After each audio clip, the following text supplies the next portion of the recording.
বলো তো এগুলো কি বন্ধুরা? দেখো চিনতে পারো না, বলে দিচ্ছে শুয়োরের মাংস।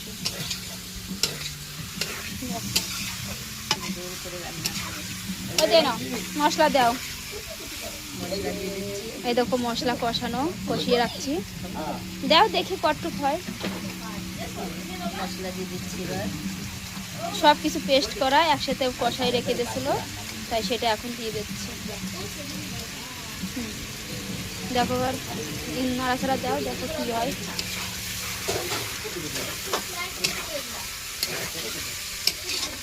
এভাবে মাংসটা রান্না করা লাগবে মনে হচ্ছে। দাও একটু মশলা দাও।